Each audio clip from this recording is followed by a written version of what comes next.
जय Hind friend, Hindi R prime में आप सभी का स्वागत है।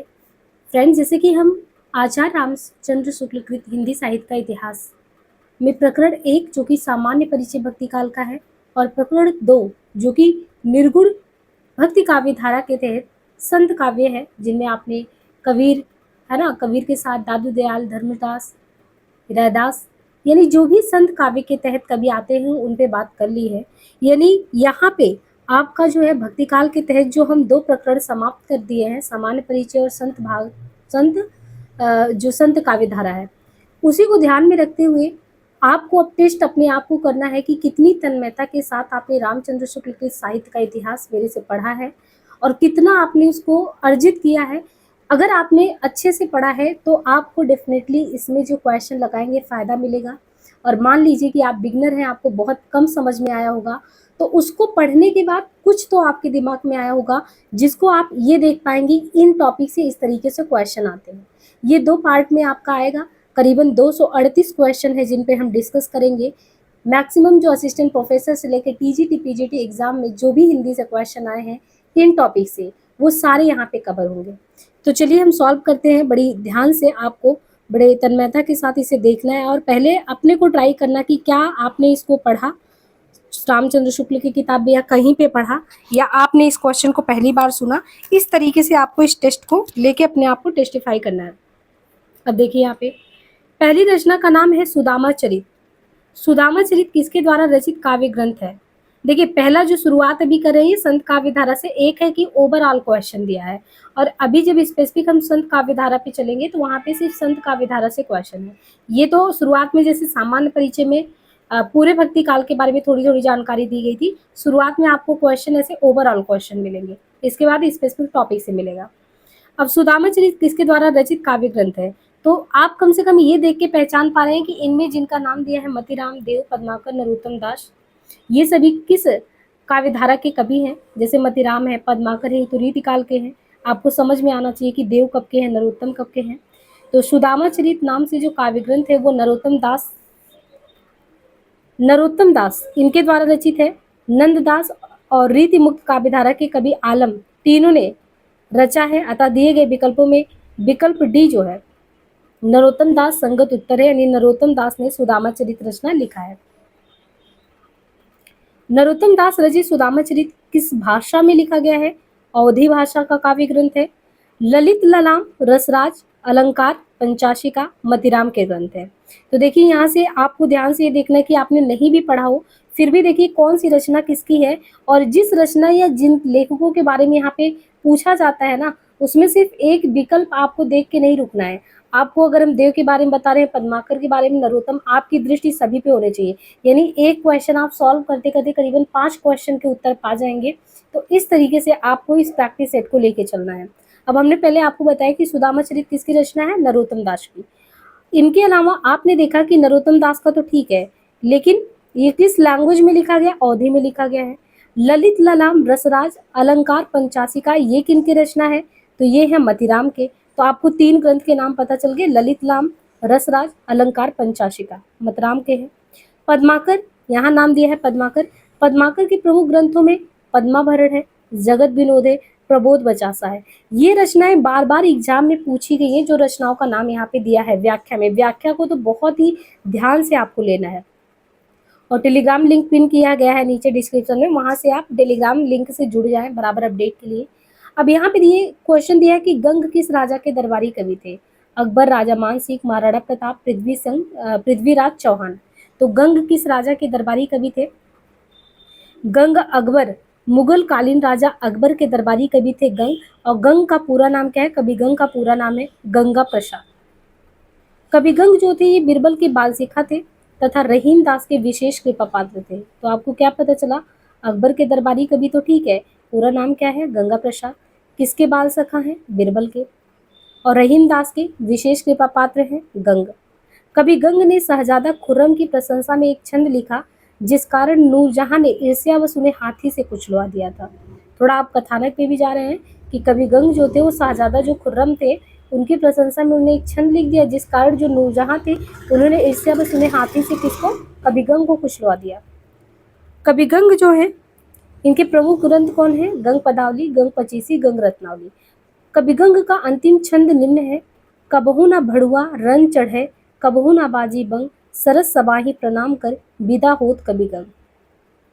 भिखारी दास ने गंग के संदर्भ में क्या लिखा है? तो कवि भिखारी ने गंग के संदर्भ में लिखा है, तुलसी गंग दुओ भय सुकबिन के सरतार। आगे देखिए, कहते हैं धर्म का प्रवाह कर्म, ज्ञान और भक्ति इन तीनों धाराओं में चलता है। ये इनमें से किसका कथन है? यानी जो धर्म का प्रवाह है वो कर्म, ज्ञान और भक्ति इन तीनों धाराओं में चलता है।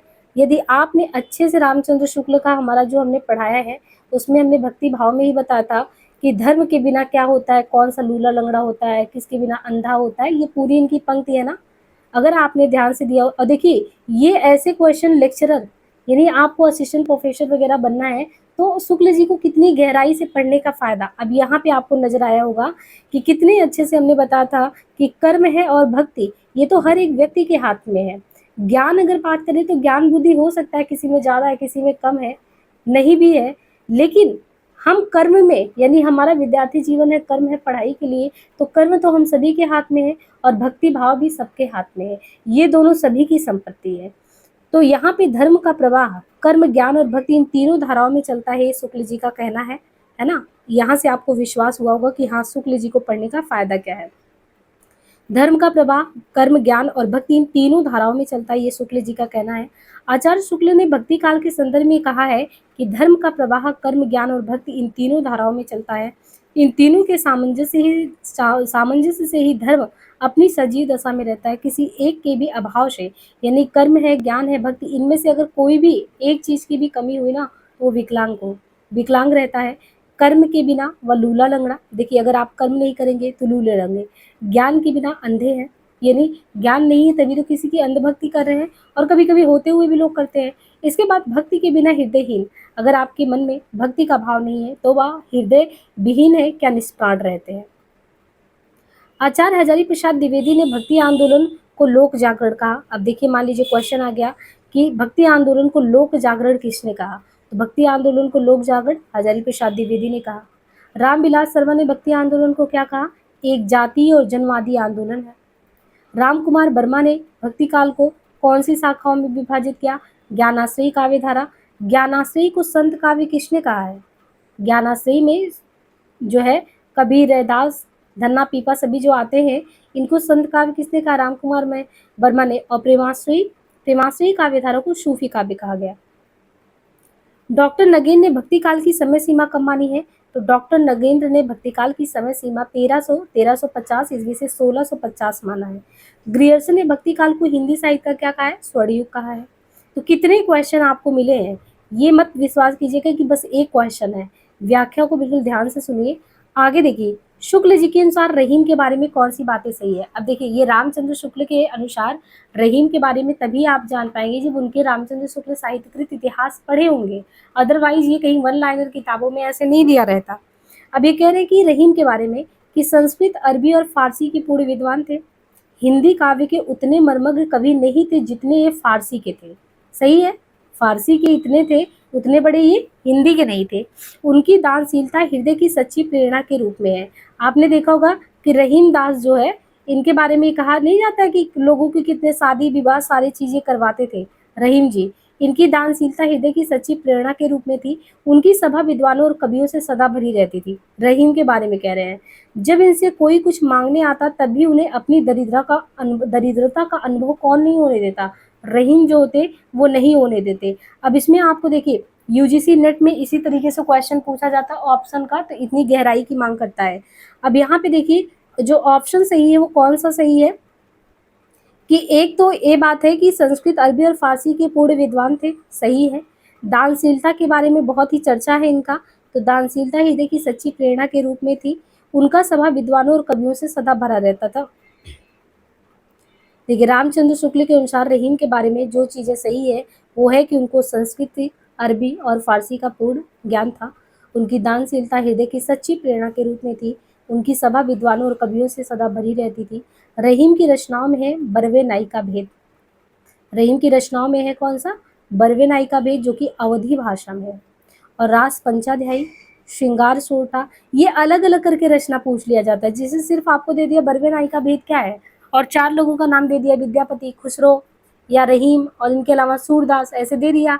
अब आपको नहीं पता तो नहीं बता पाएंगे। बरवे नाई का भेद बहुत ही चर्चित रचना है रहीम की। बरवे नाई का भेद किस लैंग्वेज में लिखा गया ये भी पूछा जाता है, जैसे अवधी में लिखा गया। इनके अलावा रास पंचाध्यायी, श्रृंगार सोरठा, मदनाष्टक, ये बहुत इंपॉर्टेंट है। मदनाष्टक, मदनाष्टक जो है 8 छंद की एक स्वतंत्र रचना है। खेट कौतुकम, खेट कौतुकम देखिए कौन सा ग्रंथ है, ज्योतिष ग्रंथ है।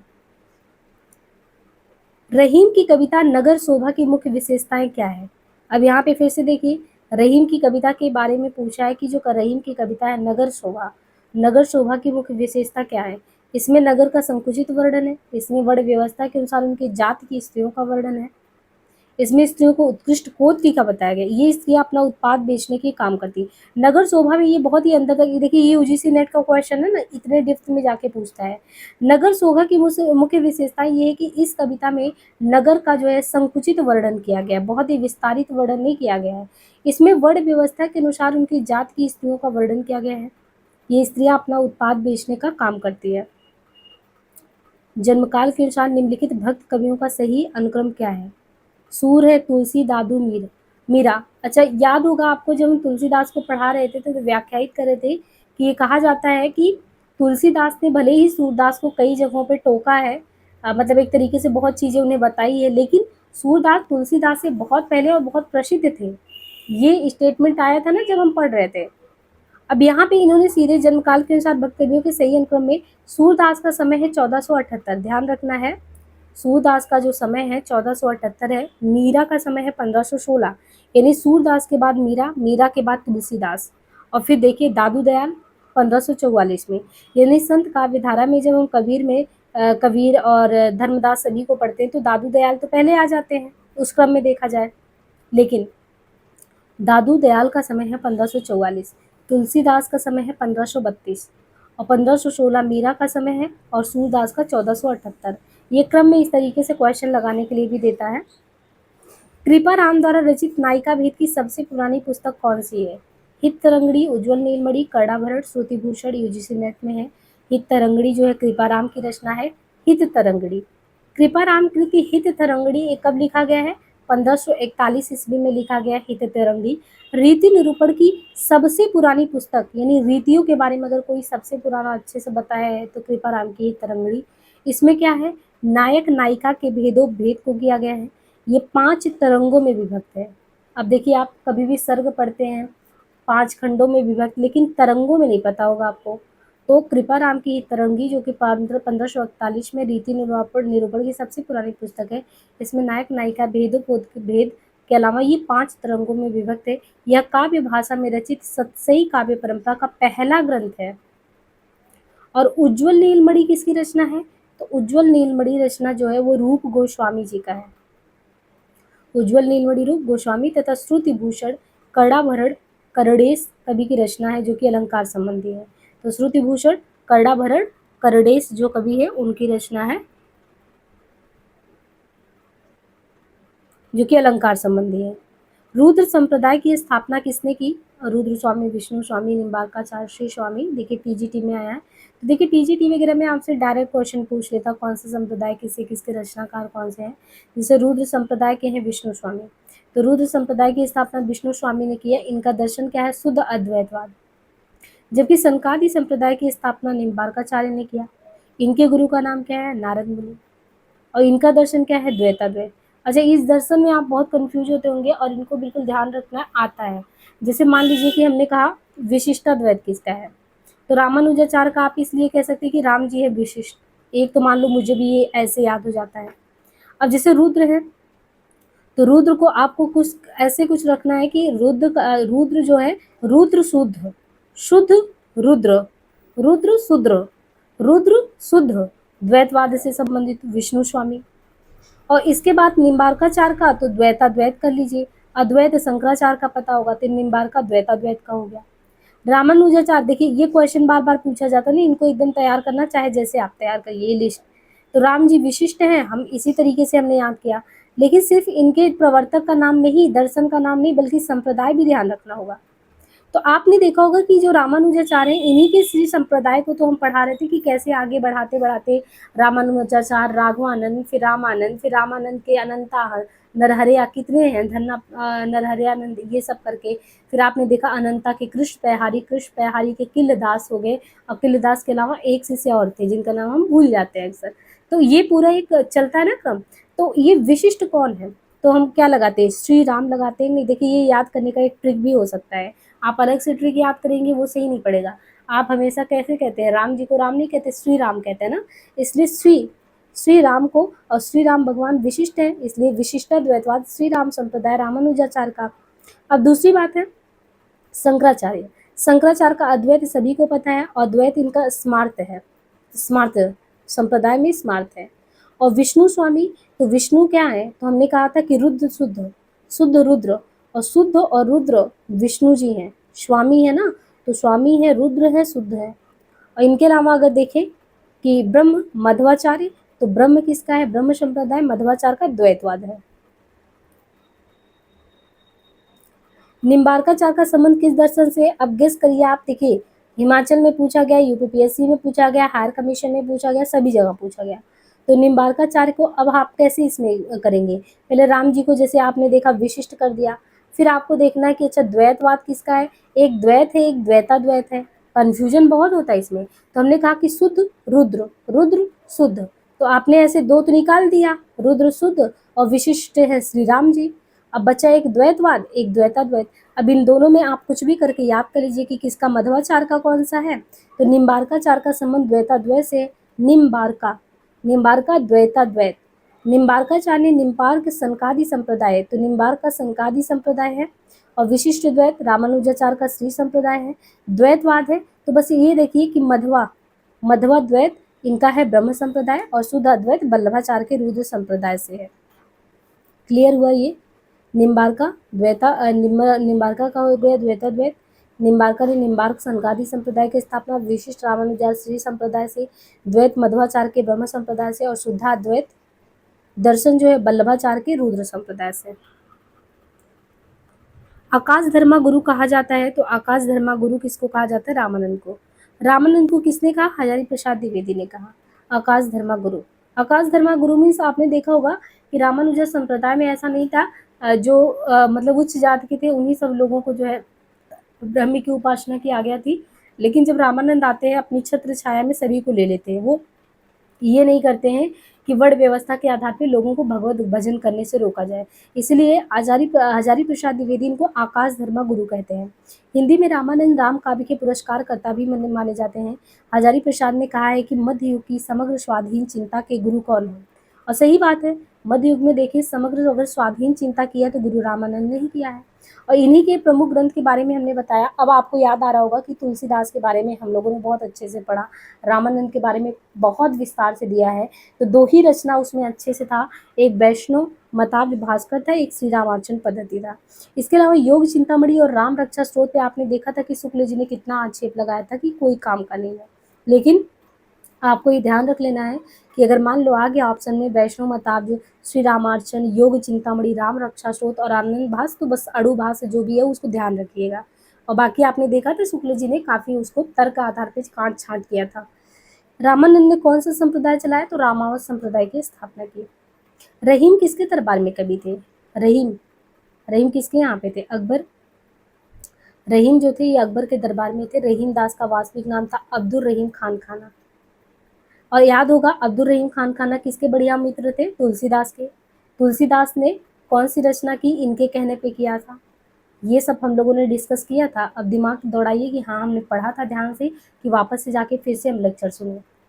तो रहीम जो थे अकबर के दरबार में थे, और रहीम दास का वास्तविक नाम था अब्दुल रहीम खान खाना, और इनके पिता का नाम क्या था, बैरम खां। बैरम खां अकबर के संरक्षक थे, यानी यही बैरम खां जो अब्दुल रहीम खान खाना के पिता थे। इन्होंने जो अकबर को, जब हुमायूं जो है बहुत ही पहले मतलब गुजर गए, और अकबर का संरक्षण किसने किया, बैरम खां ने ही किया था। तो बैरम खां पिता किसके थे, अब्दुल रहीम खान खाना के ही थे, और अकबर के संरक्षक तथा मुगल सेना के जो है सेनापति थे। रहीम जो थे मुगल दरबार में जो 9 रत्न उनमें से एक रत्न थे रहीम। इनकी उक्तियां ऐसी लुभावनी हुई कि बिहारी आदि प्रवृत्ति कभी भी उनसे बहुतों का अपहरण करने का लोभ नहीं रोक पाए। शुक्ल जी की ये उक्ति किस कवि के विषय में है? अब देखिए शुक्ल जी का आ गया ना सीधे उनकी किताब से। इनकी उक्तियां ऐसी लुभावनी है कि बिहारी आदि प्रवृत्ति यानी बात के कभी भी उनमें से बहुत का अपहरण करने का लोभ नहीं रोक पाए। शुक्ल जी का ये कहना किसके बारे में है? तो रहीम जी के बारे में होगा, क्योंकि तुलसीदास के बारे में हम लोग पढ़ लिए, कहीं पे नहीं था। कबीर जी को तो वैसे भी रामचंद्र शुक्ल बहुत ज़्यादा नहीं पसंद करते थे। वृंद कवि के बारे में आपको यहाँ पढ़ना नहीं है, तो बचे कौन? रहीम जी। इनकी उक्तियाँ ऐसी लुभावनी कि बिहारी आदि प्रवृत्ति कभी भी अपहरण करने से लोभ नहीं रोक पाए रहीमदास के। जानते हैं जब आप शुक्ल जी को या बच्चन जी को 2-3 किताबों को बहुत अध्ययन कर लेंगे अच्छे से ना, तो आपका इतना मतलब आप चिंतनशील हो चुके होंगे कि कुछ लोगों को पढ़ के आप खुद ही जान जाएंगे कि इस लेखक का इनके प्रति क्या विचार होगा। जैसे आप पूरे शुक्ल जी को पढ़ लिए तो आपको ये पता चल जाएगा शुक्ल जी कहाँ पे फेवर में बोलेंगे, कहाँ पे फेवर में नहीं बोलेंगे, किसके बारे में क्या बोल सकते हैं, कब उनका तोड़ मोड़ हजारी प्रसाद पे होगा। ये सारा चीज़ आपको, और फिर आपको ना पढ़ने में भी हंसी आएगा। मतलब बहुत ही इंटरेस्टिंग है हिंदी, लेकिन आपको उस तरीके से पढ़ना है। अब आगे देखिए यहाँ पे कहते हैं कि ये भक्ति रसामृत सिंधु के रचयिता इनमें से कौन से हैं? ये थोड़ा अलग रचना है मेरे लिए भी, डीएसएसबी पीजीटी का है। भक्ति रसामृत सिंधु ये किसका रचयिता है? तो ये इसके रचयिता है रूप गोस्वामी। रूप गोस्वामी कौन थे? ये वृंदावन में चैतन्य महाप्रभु द्वारा भेजे गए 6 गोस्वामी में से एक थे। भक्ति रसामृत सिंधु जो है इनके रचयिता रूप गोस्वामी हैं। रूप गोस्वामी वृंदावन में चैतन्य महाप्रभु द्वारा भेजे गए 6 गोस्वामी में से एक थे। ये कवि, गुरु और दार्शनिक थे रूप गोस्वामी। ये सनातन गोस्वामी के भाई थे, यानी सनातन गोस्वामी के भाई थे रूप गोस्वामी। वृंदावन में चैतन्य महाप्रभु ने 6 लोगों को भेजा था, उन्हीं में से एक रूप गोस्वामी थे और इन्होंने सनातन गोस्वामी से दीक्षा ली थी। यानी एक तो इनके भाई भी थे और इनसे दीक्षा भी ली थी। इन्हें भक्ति रसाचार्य भी कहा जाता है। किसको? रूप गोस्वामी को भक्ति रसाचार्य भी कहते हैं और ये गौरांग के अति प्रेमी थे। भक्ति रसामृत सिंधु इन्हीं की रचना है। कितनी चीजें आपको पता चल गई। क्वेश्चन सॉल्व करने के बाद ना आपको बहुत सारी चीजें जो आप किताब में नहीं पढ़े होते हैं और भी चीजें आपको पता चल जाता है।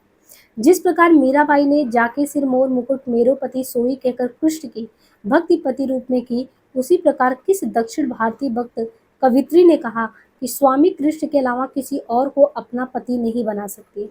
याद हो हमने वो दासी के बारे में आपको बताया था, जब आप पढ़ रहे होंगे आंडाल के बारे में नहीं आया था कि जब शुरुआत में ही बताया था कि दक्षिण भारत में जो देवदासी प्रथा था उनमें एक समय आया कि अंडाल कही कि अब हम नवयौवन को प्राप्त कर चुके हैं, कृष्ण मेरा राधे, इनके अलावा हम किसी की भक्ति नहीं करेंगे या कोई किसी का मेरे ऊपर जो है वश नहीं है। तो ये थी अंडाल, इनके बारे में अच्छे से हम लोगों ने डिस्कस किया था। जिस प्रकार मीराबाई के बारे में कि जाके सिर मोर मुकुट मेरो पति। अब देखिए मान लीजिए आपको ये पता ना हो कि मीराबाई ने कहा कि जाके सिर मोर मुकुट मेरो पति, ये किसने कहा? अब यहाँ पे ये भी बता दिया कि मीराबाई ने कहा। और जैसे उत्तर भारत में अगर मीराबाई कह रही है कि पति रूप में वो मान रही हैं, वैसे दक्षिण भारत कवित्री में अंडाल ने कहा स्वामी कृष्ण के अलावा किसी और को अपना पति हम नहीं बना सकते। यही कारण है कि अंडाल को दक्षिण भारत की मीरा कहा जाता है। निम्न में विष्णु संप्रदाय को किस संज्ञा से भी अभिहित किया जाता है? किसको? विष्णु संप्रदाय को। तो विष्णु संप्रदाय को इसमें क्या कहेंगे? विष्णु, रुद्र, अभी हम लोगों ने क्या पढ़ा था? शुद्ध, रुद्र, रुद्र, शुद्ध। तो ये विष्णु संप्रदाय है।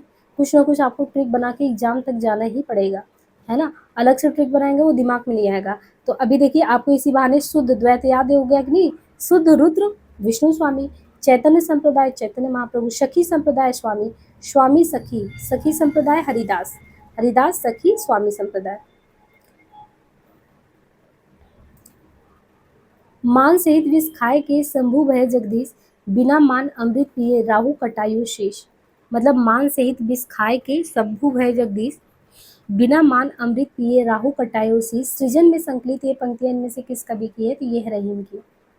मान सहित विष खाए के शंभु भय जगदीश, बिना मान अमृत पिए रहो कटायु शीश। सृजन में संकलित ये पंक्तियां रहीम की हैं। दशरथ सुत त्यों लोक बखाना, राम नाम का मरम है आना। नहीं पराग नहीं मधुर मधु, नहीं विकास यही काल, अली कली ही सुबंध्यो आगे कौन वाली। ये तो बिहारी की पंक्ति है। और दशरथ सुत त्यों लोक बखाना मतलब कि भाई तीनों तरफ आपने प्रभु का नाम तो गा दिया, राम नाम का अर्थ आपको नहीं पता तो कबीर जी का है। लेकिन आपको ये ध्यान रख लेना है, हो सकता है ये रहीम का सृजन की ये पंक्ति ना याद हो कि क्या कहते हैं ये, मान सहित विष खाए के, मान सहित विष खाए के शंभु भय जगदीश, बिना मान अमृत पिए राहु कटायो शेष। तो मान सहित विष खाए के शंभु भय जगदीश, बिना मान अमृत पिए राहु कटायो शीश। सृजन में संकलित ये पंक्तियां, ठीक है, ये रहीम की है। तुलसी के वचनों के समान रहीम के वचन भी हिंदी भाषी भूभाग में सर्वसाधारण के मुंह पर रहते हैं। ये कहना किसका है? तो ये है रामचंद्र शुक्ला का। तुलसी के वचनों के समान रहीम के जो वचन है, यानी जैसे तुलसी के वचन है उन्हीं के समान कहना है कि रहीम के वचन भी हिंदी भाषी भूभाग में सर्वसाधारण, यानी तुलसी के वचन जैसे सबके मुंह पे रहते हैं वैसे रहीम के वचन भी हिंदी भाषी जो क्षेत्र है वो सभी के मुंह पर रहता है। ये कहना किसका है? शुक्ल जी का। तुलसी के वचनों के समान रहीम के वचन भी भाषी यानी हिंदी भाषी लोगों के, मतलब वही है कि सबके बीच में जो चीज़ें होती हैं उन्हीं के आधार पर चीज़ों को कहते हो तो सबके जुबान पे रहता है। मदनाष्टक के रचयिता कौन है? तो मदनाष्टक के रचयिता रहीम है। अब इससे आपको एक आइडिया लग रहा है कि रहीम जी कितने इंपॉर्टेंट हैं। दिए गए रचनाकारों में मदनाष्टक के रचयिता है रहीम दास।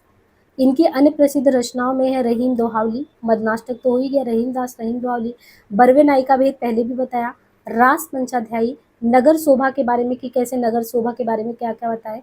और इनके अलावा देखिए नरोत्तम दास की जो रचना है, नरोत्तम दास की रचना में है सुदामा चरित, है ना, सुदामा चरित ये पूछा गया है ना, नरोत्तम दास का सुदामा चरित। देखिए सुदामा पे भी लिखे हैं, ध्रुव पे चरित लिखे हैं, नाम कीर्तन विचार माला। तो नरोत्तम का क्या क्या हो गया? सुदाम चरित, ध्रुव चरित, नाम कीर्तन विचार माला। इनकी सुदामा चरित ही सबसे ज्यादा प्रसिद्ध है। तो आपको नरोत्तम का क्या ध्यान रखना है? नरोत्तम का कुछ भी ध्यान रखिए या ना ध्यान रखिए, जो प्रसिद्ध है जैसे सुदामा चरित तो सर्व प्रसिद्ध रचना है तो आपको ध्यान रखना पड़ेगा। बाकी मदनाष्टक रहीम का, रहीम दोहाली, बरवे नायिका भेद और नगर शोभा। केशवदास, इनकी जो केशवदास तो प्रमुख रीतिकालीन आचार्य हैं, हम रीतिकाल में उनके बारे में विस्तार से पढ़ेंगे, लेकिन रामाश्रयी काव्य ग्रंथों की भी रचना की है। इनकी प्रमुख रचनाओं में है जैसे, यानी जो केशवदास है उनकी रामचंद्रिका बहुत प्रसिद्ध है। इनके अलावा रसिक प्रिया, रामचंद्रिका, कवि प्रिया, रतन बावनी, वीर सिंह देव चरित, वीर सिंह देव चरित, विज्ञान गीता, जहांगीर जस चंद्रिका, नखसिक, छंदमाल। रसखान का मूल नाम क्या था? ये भी एग्जाम में पूछा जाता है, रसखान का मूल नाम क्या था? सैयद इब्राहिम। भारतेंदु हरिचंद ने इनके संबंध में क्या कहा है? क्या कहा इनके बारे में? इन मुसलमान हरिजनन पर कोटि हिंदुन वारिये। तो एक तो मूल नाम सैयद इब्राहिम था, दूसरा भारतेंदु हरिश्चंद्र ने इनके संबंध में कहा कि इन मुसलमान हरिजनन पर कोटि हिंदुन वारिये। इनकी प्रसिद्ध रचनाओं में है सुजान रसखान, प्रेम वाटिका, दान लीला और अष्टयाम। कबित कहियो दोहा कहियो तुलो न छप्पै छंद, बिरचो यही विचार के यही भाखे रसकंद। ये जो पंक्तियां दी गई हैं, कबित कहियो चाहे दोहा कहियो, तुलो न छप्पै छंद, बिरचो यही विचार के, ये पंक्तियां हैं रहीम की। जीआईसी लेक्चरर का है क्वेश्चन। कबित कहियो दोहा कहियो, अब जैसे ये पंक्ति आ गया ना, आप कभी कभी सोचते हैं कि हम कितनी पंक्तियां याद रखें, सारी याद नहीं रखनी है। जो एग्जाम में बार बार रिपीट हो रहा उनको तो बिल्कुल ध्यान रखना है। और कुछ प्रसिद्ध पंक्तियां होती हैं जो पढ़ाते दौरान ही बता दिया जाता है कि ये इंपॉर्टेंट है, वो है। अदरवाइज आप शुक्ल जी की किताबों में हर एक चीज़ों के बारे में उन्होंने दोहा के साथ दे के प्रामाणिकता सिद्ध करने की कोशिश की, तो सारी जरूरी नहीं है, लेकिन जो बहुत ज़रूरी है वो आपको आइडिया रहेगा तो आप एलिमिनेट करके उत्तर तक पहुंच सकते हैं। तो कवित कहियो चाहे दोहा कहियो, अभी आपको पढ़ने से ही लग रहा होगा कि ये मतलब कि इम्पोर्टेंट पंक्ति है। कवित कहियो दोहा कहियो तुलो न छप्पे चंद, बिरचो यही विचार के यही भके रसकंद। ये पंक्ति है रहीम दास जी की। और कहाँ से? बरवे नायिका। अब देखिए बरवे नायिका भेद भी इनकी बहुत चर्चित रचनाओं में से है। मदनाष्टक के बारे में देखिए अभी पहले भी क्वेश्चन पूछा था, लेकिन अभी इससे पहले था कि वो किसकी रचना है, तो इसमें तो ये बता ही दिया कि रहीम की है। अब आपसे ये पूछा कि रहीम का मदनाष्टक खड़ी बोली में, ब्रज में, अवधी में, राजस्थानी में, और ये जो है टीजीटी के लेवल का क्वेश्चन है। तो यहाँ पे देखिए रहीम का जो मदनाष्टक है वो खड़ी बोली में है। मुगल शासक अकबर के दरबारी नवरत्नों में से एक अब्दुल रहीम खान खाना, इन्होंने अवधी में, ब्रज में और खड़ी बोली लिखा, तो अवध में भी, ब्रजवी में, घड़ी में भी। मदनाष्टक इन्होंने लिखा जो वो खड़ी में लिखा है। इसके अलावा रहीम ने जो है अवधी में कौन सा लिखा? बरवे नायिका। तो मदनाष्टक भी बहुत इंपॉर्टेंट है, लेकिन मदनाष्टक है खड़ी में, और दूसरा इनका बरवे नायिका भी एक बहुचर्चित रचना है, वो है अवधी में। तथा ब्रज में इन्होंने रहीम दोहावली, रहीम सस्सई लिखा है। खेट कौतुकम किसकी रचना है? तो खेट कौतुकम रहीम की। यानी आपको इससे पता चल रहा होगा कि रहीम जी को बिल्कुल छोड़ना नहीं है, बहुत अच्छे से पढ़ना है इनका। खेट कौतुकम जो है, ये है खेट कौतुकम रचना, ये भी रहीम की है। इनकी अन्य रचनाओं में नगर शोभा पे पहले ही क्वेश्चन आ चुका, बरवे नायिका भेद के बारे में बात कर लिया गया, रहीम दोहावली है ससई के बारे में बात हो गई, श्रृंगार सोरठा है इनका, मदनाष्टक रास पंचादेय। रहीम का ब्रज एवं अवधी भाषा पर संबंधित है, रहीम का जो है ब्रज हो या अवधी दोनों पर अधिकार था। इन्होंने मुख्यतः मुक्तक शैली अपनाई। यह हिंदी साहित्य में नीतिकार के रूप में प्रसिद्ध है। कौन? रहीम जो है एक तो मुक्तक शैली अपनाए और इनका जो है समान अधिकार तो ब्रज पे भी है, अवधि पे भी है। एक नीतिकार के रूप में प्रसिद्धि पाए। बरवे नायिका भेद, नगर शोभा रहीम के नीति संबंधी ग्रंथ है। यानी ये जो बरवे नायिका भेद है, नगर शोभा, ये रहीम के नीति संबंधी ग्रंथ है। और बरवे नायिका भेद अवधी भाषा में लिखा गया प्रथम रीति निरूपण संबंधी ग्रंथ है। रीति निरूपण किसमें? अवधि में। रहीम ने अपने काव्य में ब्रज, अवधी, खड़ी बोली तीनों का प्रयोग किया। उनके ग्रंथ मदनाष्टक की भाषा खड़ी बोली हिंदी और दोहे ब्रज भाषा में है। उत्तर भारत में भक्ति का प्रसार करने का श्रेय किसको जाता है? तो रामानंद को। उत्तर भारत में रामानंद ने ही भक्ति आंदोलन का प्रसार किया। राघवानंद ने उत्तर भारत में राम भक्ति का प्रवर्तन किया, परंतु इसे प्रतिष्ठित और प्रसारित करना रामानंद ने किया। रामानंद को आकाश धर्मा गुरु हजारी प्रसाद ने कहा था।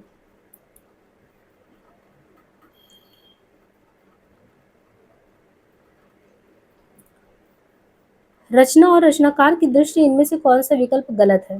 वेली, कृष्ण रुक्मणी री, ध्यान मंजरी, बरवे नायिका भेद, भक्तमाल। तो इसमें से हमें देखना है कि कौन सा गलत है, बाकी तीन सही है। तो ये जो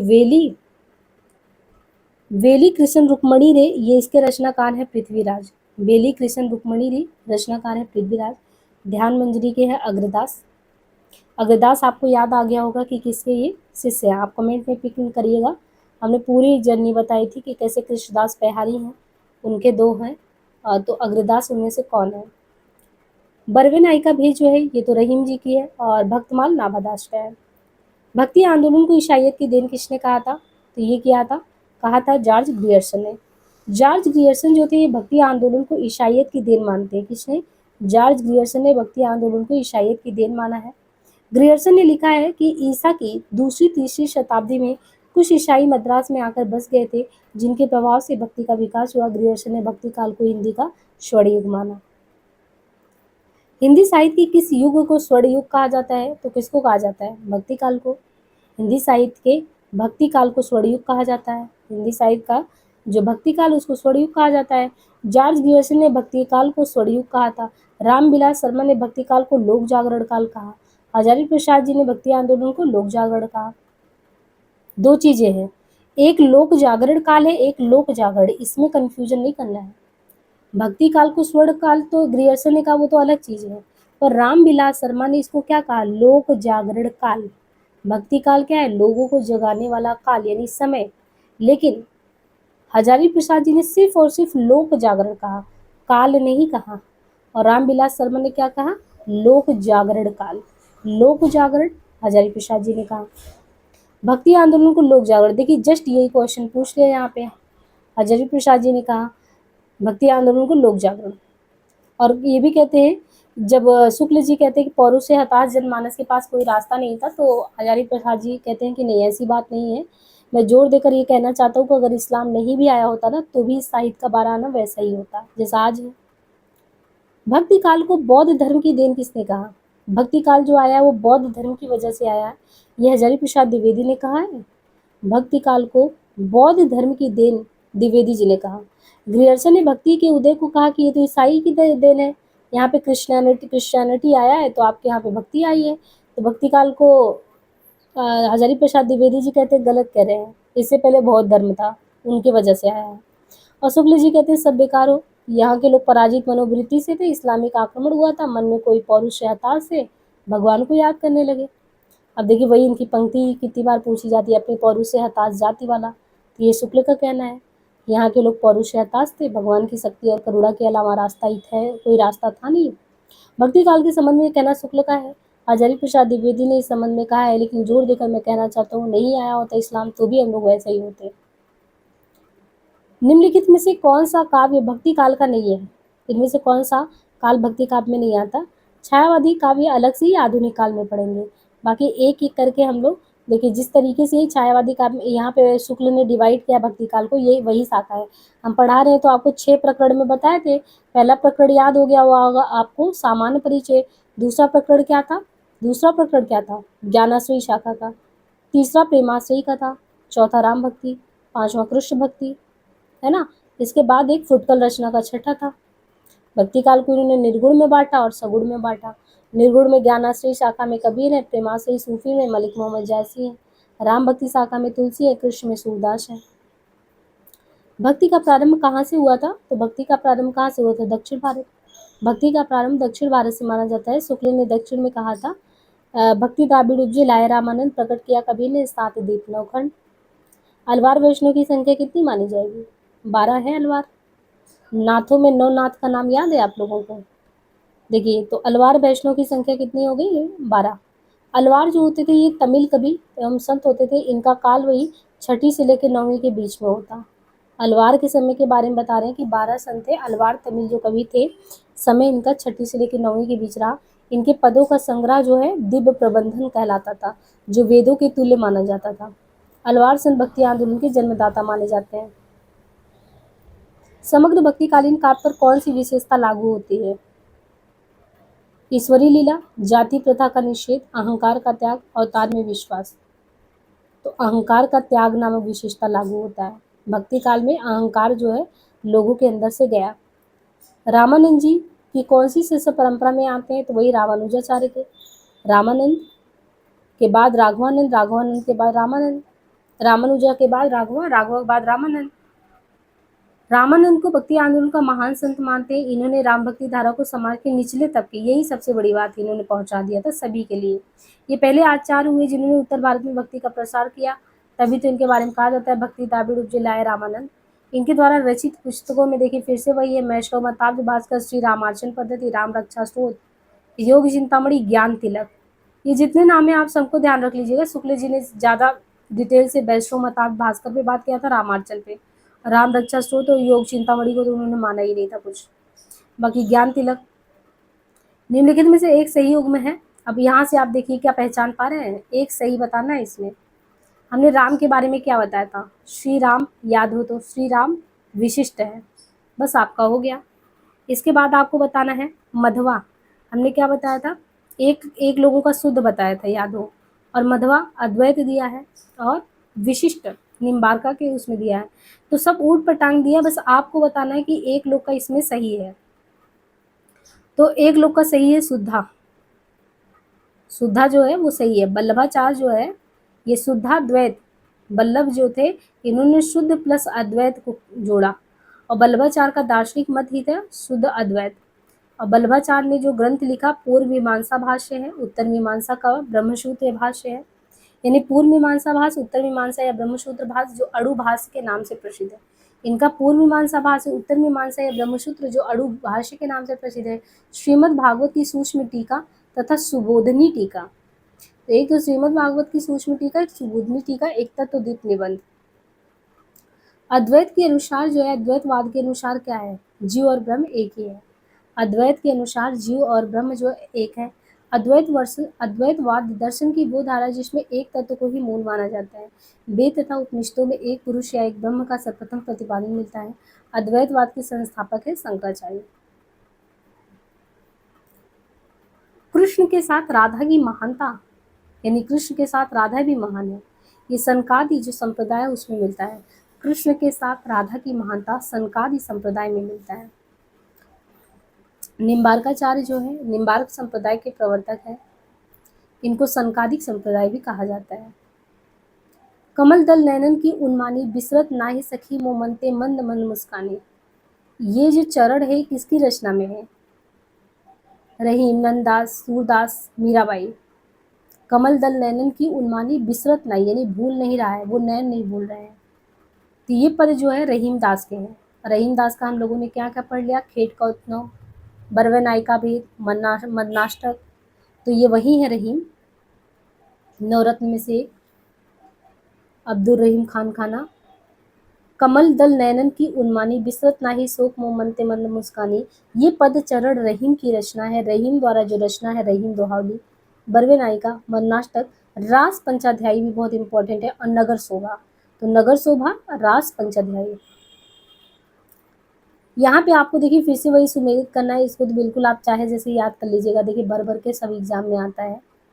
तो विशिष्ट हो गए श्री राम भगवान, इनका तो आपको भूलेगा नहीं। और द्वैत के लिए हमने कहा था मध्वाचार्य द्वैत। और शुद्ध कौन है, तो विष्णु स्वामी है, शुद्ध अद्वैत वल्लभाचार्य, है ना। विष्णु स्वामी हो गए। और द्वैता पे द्वैत, द्वैता पे द्वैत है निम्बार्काचार्य का। संवत 1375 से 1700 तक के साहित्य में कौन सी भावधारा दिखती है, तो भक्ति का। 1375 से 1700 में क्या दिखेगा, भक्ति। इस काल में भक्ति अपने चरमोत्कर्ष पे था। तुलसी और सूर्य जैसे कवि ने भक्ति का प्रसार किया। ग्रियर्सन ने भक्ति काल को हिंदी का स्वर्णयुग कहा। ओम जय जगदीश हरे की आरती ये किसने किया था, तो श्रद्धाराम फिलौरी ने। ओम जय जगदीश हरि आरती जो है श्रद्धाराम फिलौरी ने की। इनके द्वारा रचित उपन्यास में भागवती बहुत ही प्रसिद्ध है। 1877 में भागवती रचना है इनकी। आत्मचिकित्सा तत्व दीपक किसका है, ये पूछा जाता है, तत्व दीपक क्या है, तो भागवती 77 में आत्मचिकित्सा तत्व दीपक धर्म संवाद उपदेश संग्रह इनके काव्य ग्रंथ है। अभी देखिए हम लोगों ने द्वैतवाद देखा ना, अब यहाँ से आप लगाइए द्वैतवाद का कौन सा हो सकता है। शुद्ध कौन है, बल्लभ, रामानंद की बात ही नहीं है, रामानुजाचार्य के श्री भगवान। तो मध्वा कौन बचे इसमें से, है ना। अब आपको मुझे लग रहा है थोड़ा थोड़ा याद हुआ होगा। द्वैत, मध्वाचार्य, ब्रह्म संप्रदाय, ये तीनों एक ही साथ बना के याद करिए। जैसे विशिष्ट है श्री संप्रदाय वाले राम जी हैं विशिष्ट, याद कर लिया। तो शुद्ध कौन है, शुद्ध रुद्र, रुद्र शुद्ध। और शुद्ध कौन है, बल्लभ, बल्लभाचार्य जो है ये रुद्र है, शुद्ध है, शुद्ध और रुद्र है बल्लभ। विशिष्ट है श्री राम जी, दो हो गया। और द्वैत का हमने कहा मध्वाचार्य, और मध्वाचार्य का है ब्रह्म, ब्रह्म माधव, ब्रह्म माधव द्वैत है, ब्रह्म माधव द्वैत है। कुछ तो ट्रिक बना के आप याद करिए, है ना। ब्रह्म माधव द्वैत है, श्री राम विशिष्ट है, शुद्ध रुद्र बल्लभा है, फिर द्वैता द्वैत निम्बार्क सनकादि हो गया। हिंदी में राम काव्य के पुरस्कार कर्ता किसको माने जाते हैं, रामानंद को माना जाता है कि राम काव्य के पुरस्कार कर्ता यही है। उत्तर भारत में भक्ति तो इन्हीं ने प्रतिष्ठापित किया। अब यहाँ से आप गेस करिए कि शुद्ध कौन है, बता पा रहे हैं कि शुद्ध कौन है। मध्वाचार्य को हम लोगों ने कैसे याद किया, ब्रह्म माधव द्वैत है, ब्रह्म माधव द्वैत है। बल्लभ को देखा तो बल्लभ शुद्ध, विष्णु स्वामी और बल्लभ ये दो लोगों का नाम आ रहा है यहाँ पे देखिएगा। तो शुद्ध अद्वैत कौन है, बल्लभाचार्य। तो शुद्धाद्वैत दर्शन के हैं बल्लभाचार्य, और बल्लभाचार्य विष्णु स्वामी के ही शिष्य थे, इसलिए कंफ्यूजन करता है। यहाँ पे तो आपको बल्लभाचार्य दे दिया, तो शुद्ध अद्वैत दर्शन के हो गए बल्लभ, और बल्लभ विष्णु स्वामी के शिष्य थे, यानी विष्णु स्वामी इनके गुरु थे बल्लभाचार्य के, और शुद्ध अद्वैत देने वाले बल्लभ हुए, इसलिए कभी कभी उनका नाम आ जाता है विष्णु स्वामी का। अगर विष्णु स्वामी का नाम आएगा तो भी सही है, लेकिन बल्लभ का एकदम एग्जैक्ट सही है, उनके दूर के रिश्तेदार हुए। और शंकराचार्य का अद्वैत है ही, और मध्वाचार्य द्वैत है ना, मध्वाचार्य द्वैत है। हिंदी का भक्त काल बाहरी आक्रमण की प्रक्रिया है, ये कहना किसका है, रामचंद्र शुक्ल का है।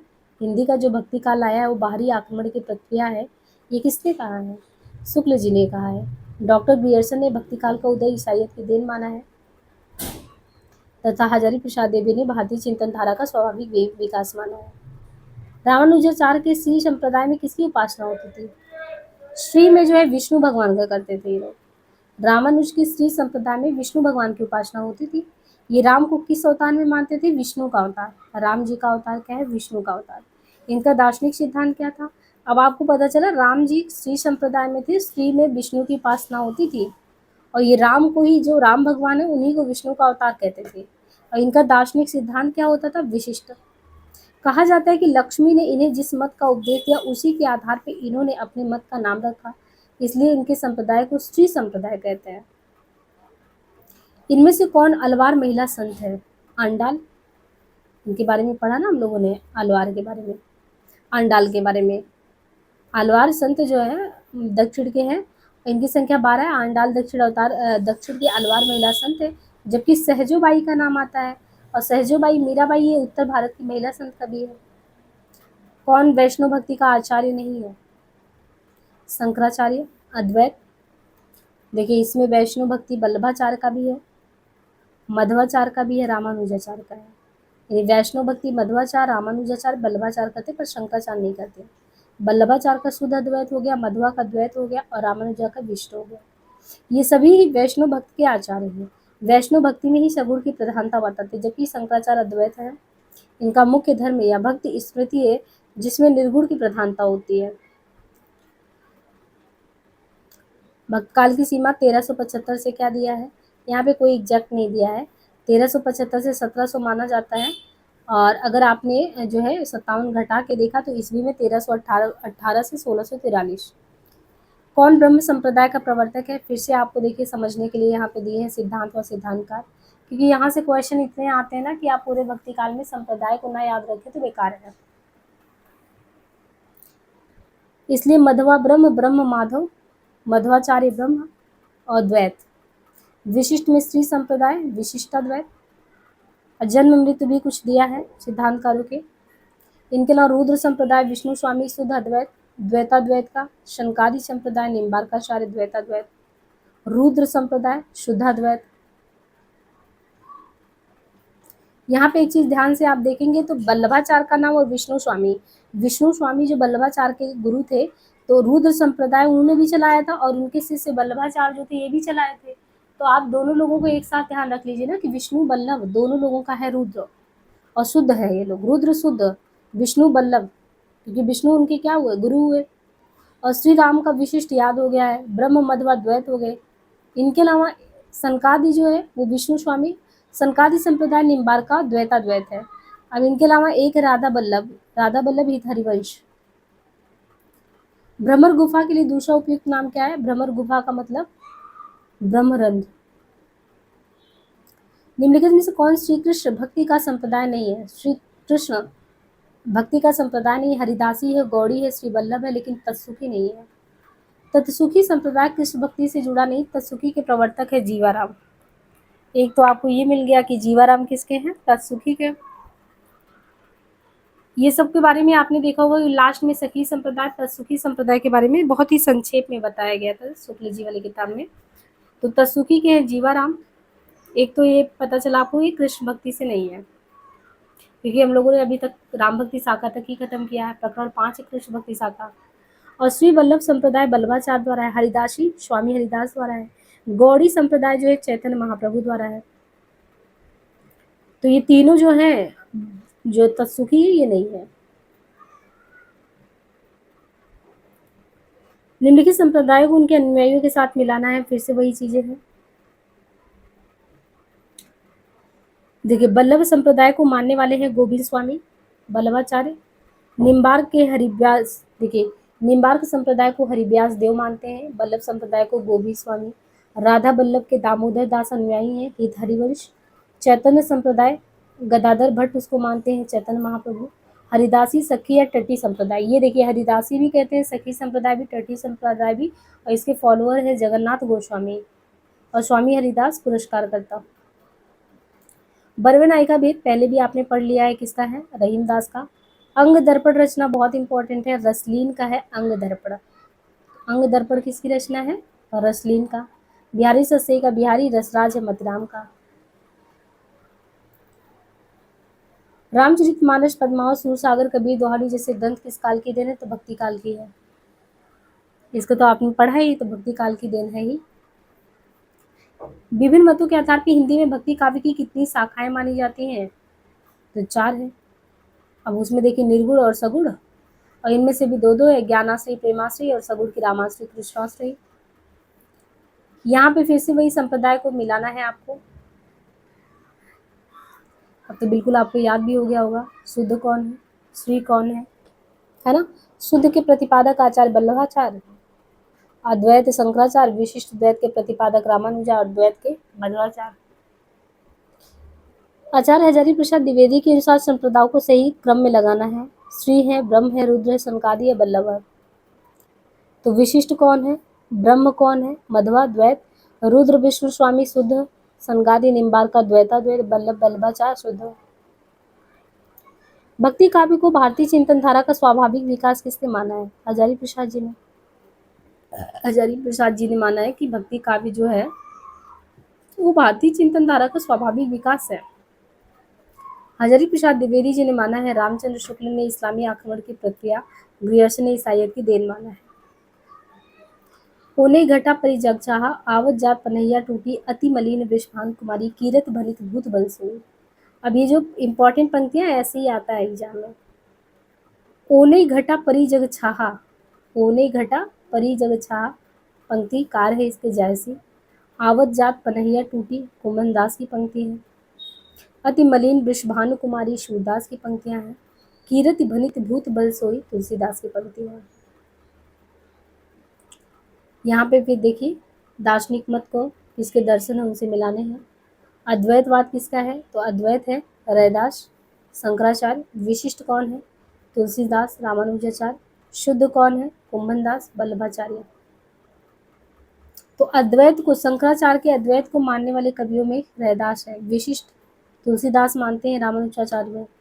और वल्लभाचार्य कि वल्लभाचार्य विठलनाथ, इनको आप कृष्ण भक्ति संप्रदाय में पढ़ेंगे ना, तो शुद्ध द्वैतवाद वहाँ पे आता वल्लभाचार्य का।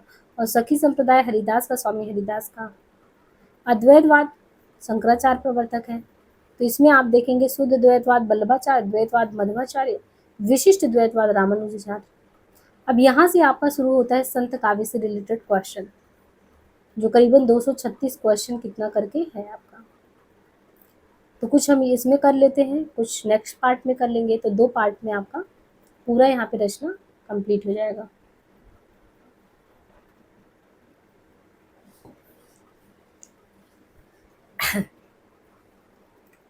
मुझे उम्मीद है कि बहुत अच्छे से समझ में आ रहा होगा, बहुत ही आराम से करा रहे हैं।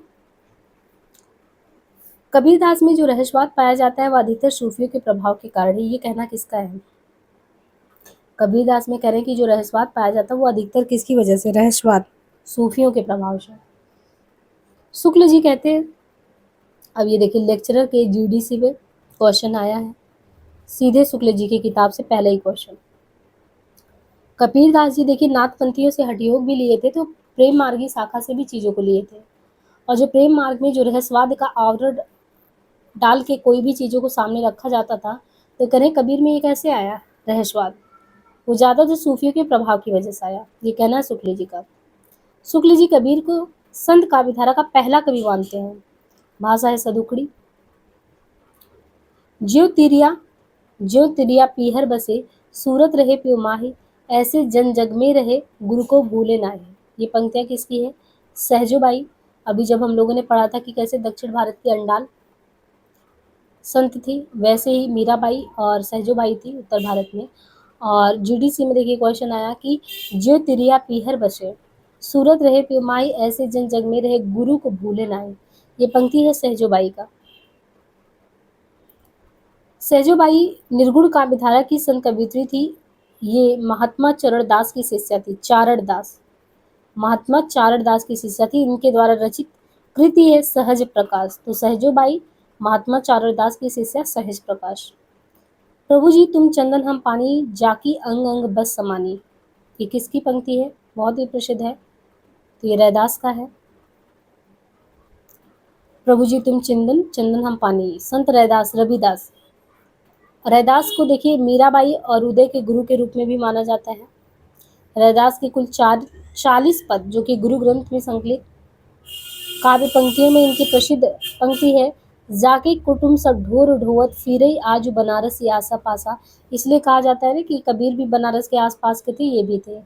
तो जाके कुटुम सब ढोर ढोवत बिरही अजाऊ बनारस से आसा पासा, हरि रस पिया जानिए जे कबहू न जाए खुमार। ये तो कबीरदास का है कि हरि रस पिया जे कबहू न जाए खुमार। और ये कहते हैं कितनी प्रसिद्ध बात कि जो नर दुख में दुख नहीं माने, ये गुरु नानक जी की पंक्ति है। सुख सने अरु भय नहीं जाके कंचन माटी जाने, जो ब्रह्मांडे सोई सो पिंडे, जो खोजे सो पावे। ये संत पीपा कहते हैं। द निर्गुण स्कूल ऑफ हिंदी पोएट्री इनमें से किसका शोध ग्रंथ है, द निर्गुण स्कूल ऑफ हिंदी पोएट्री, ये जो शोध ग्रंथ है किसका है, तो पीताम्बर दत्त पर्दवाल का है। डॉक्टर पीताम्बर दत्त पर्दवाल का शोध प्रबंध है द निर्गुण school of Hindi poetry. Doctor Shyam सुंदर दास के मार्गदर्शन में ही पीताम्बर ने हिंदी का पहला शोध हिंदी काव्य में निर्गुण संप्रदाय शीर्षक से लिखा था। ये हिंदी के प्रसिद्ध साहित्यकार, आलोचक और निबंधकार थे। पीताम्बर दत्त पर्दवाल स्वतंत्र भारत की हिंदी में डीलिट की उपाधि प्राप्त करने वाले पहले शोधार्थी थे। इन गोस्वामी तुलसीदास तथा रूपक रहस्य के सह लेखक और कबीर ग्रंथावली एवं रामचंद्रिका के संपादक भी ये रहे। इन्होंने गोरखनाथ की रचनाओं का संपादन गोरख बानी नाम से किया। महाराष्ट्र के भक्तों में सबसे पहले किसका नाम आता है? ज्ञानदेव, एकनाथ, गोरखनाथ, नामदेव। नामदेव का अर्थ है नामदेव के समय में नाथ और महानुभाव पंथों का महाराष्ट्र में प्रचार था। महाराष्ट्र में महानुभाव और बारकरी नामक दो संप्रदाय प्रचलित थे। महानुभाव संप्रदाय के प्रवर्तक थे चक्रधन और बारकरी के थे संत पुंडलिक। ये बारकरी संप्रदाय से थे। 1135 में इनका जन्म, 1235 में जाति के दर्जी विशोबा खेचर गुरु। अभंग इनका मराठी में है रचना और गुरु ग्रंथ साहिब हिंदी में। किस संत ने विदेशी आक्रमणकारियों के विरुद्ध आवाज उठाया था? तो गुरु नानक जी ने उठाया था। तलवंडी, लाहौर 1469। तृप्ता माता, कालूचंद खत्री इनके पिता, सुलक्षणी इनकी पत्नी, श्रीचंद लक्ष्मीचंद, श्रीचंद इनके पुत्र उदासी संप्रदाय की स्थापना की। जपुजी साहब आजदी बार रहीरास, जपुजी साहब आजदी बार रहीरास, सोहिला नसीहतनामा। गुरु नानक का रागी नाम का मुसलमान शिष्य था जो नानक के गे पदों को गाता था। कौन? रागी। माया महा ठगनी हम जानी किस भक्त कवि ने कहा है? कबीरदास ने कहा है माया महा ठगनी हम जानी। कबीरदास का ये कहना है, इस कथन के माध्यम से कबीर ने माया का सूक्ष्म विश्लेषण किया है, उसे महा ठगनी कहा है। इसके जाल से केवल हमें गुरु के ज्ञान के द्वारा ही हम निकल पाते हैं। कबीरदास का जन्म जो है 1398 में लहरतारा वाराणसी तथा निधन जन्म इनका 1398, लहरतारा वाराणसी, निधन 1518 मगहर बस्ती। रामानंद इनके गुरु थे। कबीरदास साक्षर नहीं थे, तो उनकी वाणियों का संग्रह उनके शिष्य धर्मदास ने बीजक में किया। 3 भाग है साखी शब्द रामायणी। इनकी शिक्षा और सिद्धांतों का निरूपण अधिकतर साखी में हुआ है। साखी में इनकी शिक्षा और सिद्धांत है। साखी में दोहे के साथ साथ सोरठा छंद का प्रयोग देखने को मिलता है। साखी शब्द रामायणी में शब्द क्या है? गे पद, गाने वाला पद, जिनमें कबीर के प्रेम और अंतःकरण साधन की अभिव्यक्ति हुई है। इनमें भावावेश की प्रधानता है किसमें? शब्द में। और रामायणी, इनमें कबीर के रहस्यमयी और दार्शनिक विचारों को अभिव्यक्त किया गया है रामायणी में, और ये है चौपाई छंद में। हम अपने को ऐसे धार्मिक आंदोलन के सामने पाते जो उन सब आंदोलनों से कहीं ज़्यादा विशाल है जिन्हें भारतवर्ष ने कभी देखा है। ये कहना है जॉर्ज ग्रियर्सन का। हम अपने को ऐसे धार्मिक आंदोलन के सामने पाते हैं जो उन सब आंदोलनों से कहीं ज़्यादा विशाल है। ये कहना है ग्रियर्सन का। भक्ति आंदोलन के बारे में विचार अगर देखें, ये बात अत्यंत उपहासात्मक है कि मुसलमान लोग उत्तर भारत में मंदिर तोड़ रहे थे। उसी समय अपेक्षाकृत निरापद दक्षिण भारत में भक्त लोगों ने भगवान की शरणागति की प्रार्थना की। मुसलमानों के अत्याचार के कारण यदि भक्त की भावधारा को उमड़ना था तो पहले उसे सिंध या उत्तर भारत में होना चाहिए था, पर वो प्रकट होते होते दक्षिण भारत में क्यों आई? पहले क्यों नहीं हुआ? यह हजारी प्रसाद जी जवाब दे रहे हैं शुक्ल जी को। और शुक्ल जी क्या कहें? मुसलमान शासक अपना राज्य प्रतिष्ठित करके देव मंदिरों को गिराने लगे थे, जिससे पूज्य पुरुषों का अपमान जब होने लगा, अपने पौरुष से लोग हताश हो गए, तो और क्या करते। मध्यकालीन भारत में भक्ति आंदोलन का आरंभ दक्षिण भारत में अलवार और नैनार विष्णु एवं शिव भक्त से हुआ। सिंधु क्रांतिकारी अभियान के नेता शंकराचार्य थे। इस अभियान को चैतन्य महाप्रभु, नामदेव, तुकाराम, जयदेव ने और अधिक मुखरता दी, और उत्तर भारत में रामानंद ने गति दी। अब इसमें कौन सी विकल्प सुसंगत नहीं है? कबीर परचई जो है रचना, ये अनंत दास ने ही लिखा है। अनंत दास कबीर परचई। ज्ञान समुद्र है सुंदरदास की रचना। सुंदरदास जो सबसे ज़्यादा संत काव्यधारा में पढ़े लिखे विद्वान थे। ज्ञान समुद्र। कबीर परचई अनंत दास का। ज्ञान दीपक दरिया साहब का है। और ज्ञान बोध रचना है मलुक दास का। ज्ञान बोध रचना है मलुक दास का। ज्ञान लीला, ज्ञान तिलक, योग चिंतामणि, राम रक्षा स्त्रोत रामानंद की। तो रामानंद की स्त्रोत में ज्ञान लीला भी है, ज्ञान तिलक भी, योग चिंतामणि, राम रक्षा स्त्रोत भी है। और अनंत दास ने अपनी रचना जो है पीपा परचई में अपने गुरु परंपरा को रामानंद से आरंभ बताया है। किसने? अनंत दास ने अपनी रचना पीपा परचई करके है, उसमें कि कैसे जो है रामानंद से शुरू होते हैं, रामानंद से फिर अनंता, अनंता से फिर कृष्णदास, कृष्णदास के हुए अग्रदास, अग्रदास विनोदी, अनंत। संत दादू दयाल की शिष्य परंपरा से असंबंधित संत कौन है? देखिए, संत दादू दयाल की शिष्य परंपरा से असंबंधित संत पीपा हैं। दादू दयाल जी का जन्म 1544 में बताया गया। इनकी शिष्य परंपरा में कुल 52 शिष्य आते हैं दादू दयाल के, और दादू पंथ के उत्तराधिकारी दादू के पुत्र गरीब दास तथा मिस्किन दास थे। दादू दयाल ने 1574 ईस्वी में राजस्थान में दादू संप्रदाय की स्थापना की, जो उनके मृत्यु के बाद दादू पंथ के नाम से प्रसिद्ध हुआ। इनका निधन 1603 में हुआ। पीपा रामनंद जी को अपना गुरु मानते थे। राजस्थान से संबंधित संत भक्त संप्रदाय कौन सा नहीं है? तो ये कौन सा नहीं है? बावरी। निरंजनी संप्रदाय, लालदासी संप्रदाय, जसनाथी है। बावरी संप्रदाय की स्थापना बावरी साहिब ने की थी। कबीर पंथ के गुरु प्रवर्तक है कबीर, काशी, सिख गुरु नानक, पंजाब। देखिए, कबीर पंथ के जो प्रवर्तक है कबीर, केंद्र इनका काशी है, सिख गुरु नानक, पंजाब है इनका। और जो विष्णुई जम्बनाथ है बीकानेर में है इनका। निरंजनी हरिदास निरंजनी गिडवाड़ा में है। लाल पंथ लालदास अलवर। दादू पंथ दादू दयाल राजस्थान में। सत्यनामी जगजीवन दास नरलोन में। निम्नलिखित के आधार पर सही विकल्प चुनना है। निर्गुण भक्ति में गुरु को वही महत्व प्राप्त है जो साधना के अन्य रूपों ज्ञान मार्ग, सगुण भक्ति या रहस्यवाद में प्राप्त है। निर्गुण भक्ति का आलम्बन निराकार और अगोचर है तथा सगुण भक्ति का आलम्बन साकार और गोचर है। तो बिल्कुल दोनों ही सही है। निर्गुण भक्ति के संबंध में देखे तो दोनों ही कथन सही है। भक्ति काल में भक्त कवियों का साधन तथा साध्य भक्ति ही रहा है। भक्ति भावना का प्राधान तदयुगी सभी काव्य धाराओं, ज्ञान मार्गी धारा, प्रेम में रंग भक्ति, कृष्ण भक्ति सभी में मिलता है। और ज्ञान मार्गी भक्तों ने दाम्पत्य भाव से ज्ञान के द्वारा, प्रेमाश्रयी कवियों ने प्रेम के द्वारा, राम भक्तों ने दास्य भाव तथा कृष्ण भक्तों ने शक्य माधुर भाव से ईश्वर को प्राप्त करना चाहा।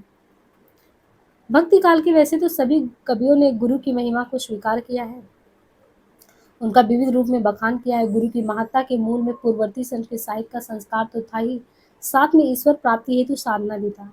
बिना गुरु ज्ञान अथवा मार्गदर्शन के साधना की सफलता संदिग्ध रहती है। निम्नलिखित के आधार पर सही विकल्प बताना है। कबीर जो कुछ कहते थे शास्त्रीय ज्ञान के आधार पर कहते थे। क्या ये बात सही है? कबीर जो भी कहते थे शास्त्रीय ज्ञान के आधार पर कहते थे। उनकी उक्तियां भेदने वाली और व्यंग चोट करने वाली होती थी। किसके बारे में कहा गया है कि? कबीर के बारे में। तो क्या ये दोनों ही बात सही है? कबीर जी के बारे में जो कहा जा रहा है, उनकी जो उक्तियां थी वो भेदने वाली और व्यंग चोट करने वाले ही होते थे। तो कबीर की उक्तियां भेदने वाली और व्यंग चोट करने वाले होते थे, ये कथन सही है। किंतु ये कथन तर्कसंगत नहीं। वे जो कुछ कहते थे वो शास्त्रीय ज्ञान के आधार पर कहते थे। उनका खुद कहना था कि मसी कागज छुओ नहीं, कलम गयो नहीं हाथ। इस आधार पर उनका साक्षर ना होना प्रमाणित होता है। अर्थात उनके वचनों एवं उपदेशों का आधार सूफी संतों का सत्संग एवं प्रत्यक्ष लोक व्यवहार के अधिक निकट स्थापित होता है। कौन सा कथन इसमें असंगत है? कृष्णगढ़ नरेश महाराज सावन सिंह ही प्रसिद्ध भक्त कवि नागरीदास है। नागरौनगढ़ के राजा संत पीपा ने स्वामी रामानंद से दीक्षा ली थी। जम्मनाथ ने अपने आदर्शों के प्रचारार्थ ब्रह्म संप्रदाय की स्थापना की। सहजोबाई ने ब्रह्म तत्व का निर्गुण सगुण निरपेक्ष अनिर्वचनीय स्थिति का अनुभूतिपूर्वक वर्णन किया। तो जो जम्मनाथ थे उन्होंने अपने आदर्शों के प्रचार के लिए ब्रह्म संप्रदाय, और ब्रह्म संप्रदाय की स्थापना का श्रेय मध्वा को जाता है, जबकि जम्मनाथ ने विष्णुई। और नागरीदास का मूल नाम सावन सिंह है, जो कृष्णगढ़ के राजा थे। इनका जन्म देखें तो संवत 1756 में हुआ। इनकी 73 रचनाओं का संग्रह नागर समुच्चय के नाम से ज्ञान सागर यंत्रालय से प्रकाशित हुआ।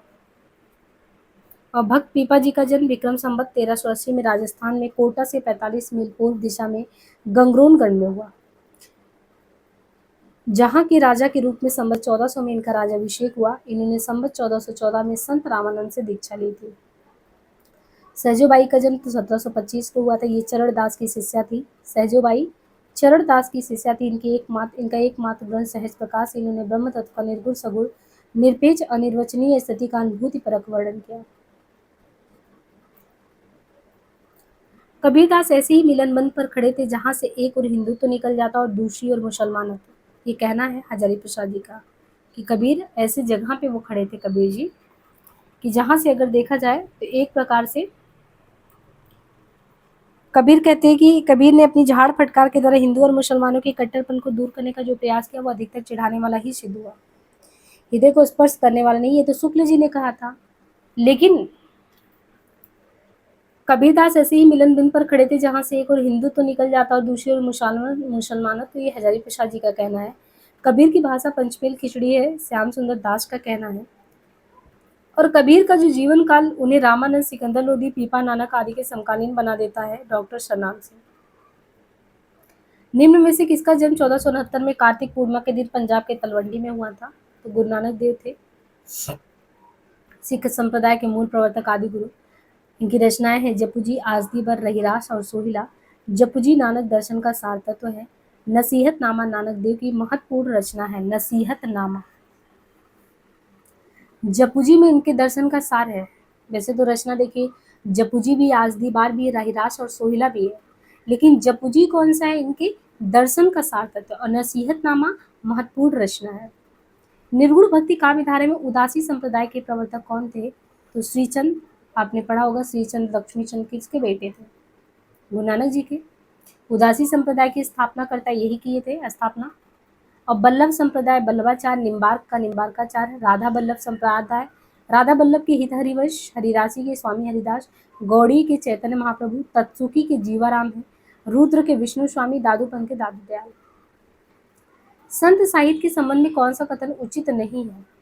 संत साहित्य एक वैचारिक भूमि पर स्थित है। रामचंद्र शुक्ल के अनुसार यह इस्लामिक आक्रमण से पराजित हिंदू जनता की असहाय मनाही स्थिति का परिणाम है। और संत साहित्य को मात्र भजन पूजन के स्तर पर देखा जा सकता है। हजारी प्रसाद द्विवेदी के अनुसार संत साहित्य या भक्ति आंदोलन भारतीय चिंतन धारा का स्वाभाविक विकास है। तो यहाँ पे देखिए, संत साहित्य के संबंध में पूजन स्तर के देखा जा सकता है, ये कथन गलत है। बाकी ये स्वाभाविक अगर देखें तो सही बात है। संत साहित्य भजन के बारे में कि संत कभी ईश्वर के निराकार स्वरूप की उपासना करते हैं और संत साहित्य समाज सुधार तथा लोकाचार के लिए थे। इसके प्रवर्तक है कबीरदास, निर्गुण पंथ के उपासक। कबीर का भक्ति आंदोलन विद्रोह मूलक है, तो गोस्वामी तुलसीदास का प्रतिरोधात्मक ये विचार किसने व्यक्त किया? बच्चन सिंह ने। कबीर का जो भक्ति आंदोलन है वो विद्रोह मूलक है और गोस्वामी जी का प्रतिरोधात्मक है। ये कहने वाले कौन है? बच्चन सिंह है। आचार्य शुक्ल कहते हैं कि निर्गुण धारा के संतों के बानी में किस प्रकार लोकधन की अवहेलना छुपी हुई है। शगुन धारा की भारतीय पद्धति के भक्तों में कबीर, दादू आदि के लोकधन विरोधी स्वरूप यदि किसी ने पहचाना तो तुलसीदास ने। तो तुलसीदास की बड़ाई करते हैं और उनके सामने शुक्ल जी को बताते हैं कि वो उन्होंने ध्यान नहीं दिया, अरे निर्गुण धारा के कवियों ने जो काम करना चाहिए वो नहीं किया। डॉक्टर नगेंद्र लिखते हैं कि तुलसीदास की भक्ति भावना कबीर आदि निर्गुण संतों की ज्ञान योगमयी भावना की शांति भांति रहस्यमयी नहीं है। तुलसीदास की जो भक्ति भावना है, डॉक्टर नगेंद्र कहते हैं, वो सीधी सपाट है, सहज है, सरल है, सबको समझ में आता है। गुरु नानक की माता का नाम तृप्ता है। जन्म इनका तलवंडी, वर्तमान ननकाना, पंजाब, पाकिस्तान। 15 अप्रैल 1469 पूर्णिमा के दिन। सितंबर 1539 में करतारपुर में। माता इनकी मेहता कालू माता तृप्ता हो गई। बहन इनकी नानकी थी। और बाकी जपुजी इनके दर्शन का सार, आजदी बार, रहीरास, सोहिला, नसीहत नामा खड़ी में। हम तो भक्ति मुक्ति में आए, गुरु प्रसाद राम गुण गाए। ये पंक्तियां किसकी हैं? ये पंक्तियां हैं कबीर की परचई से ली गई है। कबीर परचई के लेखक कौन है? श्री अनंत दास। कबीर की परचई की 6 प्रतियां हैं उपलब्ध कबीर के जीवन के बारे में। कबीर काशी में निवास करने वाले मुसलमान जुलाहे। रामानंद से दीक्षा लिया। सिकंदर शाह ने कबीर पर अनेक अत्याचार किए। यह समस्त ग्रंथ चौपाई और दोहे में लिखा गया है। संत काव्य परंपरा का कौन सा कवि अपनी विद्वता, सर्वाधिक शिक्षित होने के कारण प्रसिद्ध है? तो कौन है? सुंदरदास है। सुंदरदास संत काव्य परंपरा के सर्वाधिक काव्य कला निपुण, शास्त्रज्ञ एवं सुशिक्षित संत थे। इनका जन्म जयपुर के दौसा नामक स्थान पर 1596 में और मृत्यु 1689 में हुआ था। इनके पिता का नाम परमानंद खंडेलवाल था। किसके बारे में बात हो रही है? सुंदरदास।